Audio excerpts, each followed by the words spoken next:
কবিতাৰ শিৰোনাম নাৰীৰ দেহত জয়ী।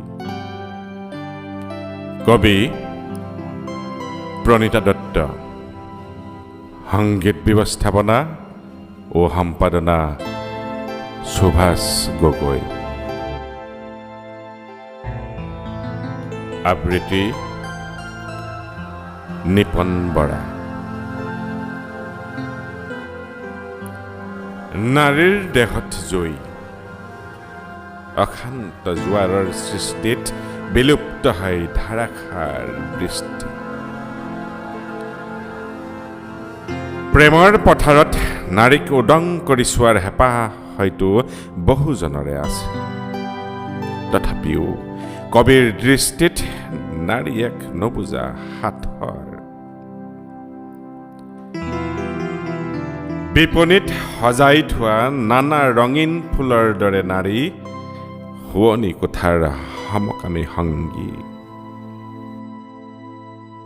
বৈৰাগীৰ দেহতো থাকে নষ্ট কবিতাৰ সাৰাংশ।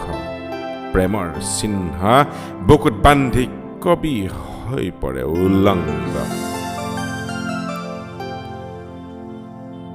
বুকুৰ বন্ধনি খুলি কবিয়ে বিচাৰে বগা দেহত কলা তিল। সান্ধ্য আইন ভাঙি কবিয়ে উদযাপন কৰিব বিচাৰে নৈশ যাপন। নাস্তিকৰ দৰে নাৰীৰ দৃষ্টিত ধৰা দিয়ে। কবি নষ্ট হয় প্ৰিয় ৰং বিচাৰি।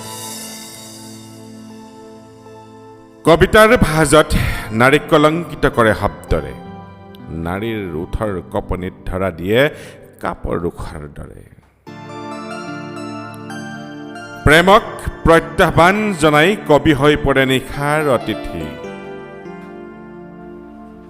ধৰিষিতা গাভৰুৰ দেহত নাথাকে যৌৱনৰ ৰস। তথাপিও কবি বাৰিষাৰ বৰষুণত তিতে। কামনাৰ জুইত কবিয়ে কবিতা লিখি নষ্ট কৰে নাৰীৰ দেহৰ জৰায়ু।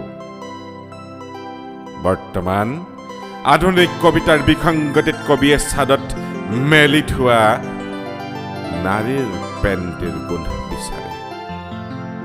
বিচাৰে ৰজস্বলা বৈ যোৱা উত্তেজনাৰ শিহৰণ। বৰলাৰ বাৰীটো ফুলে সৰিয়হ ফুল। তেন্তে স্বদেশী ভাষাতে লিখা হওক পৰকীয়া প্ৰেমৰ সংলাপ।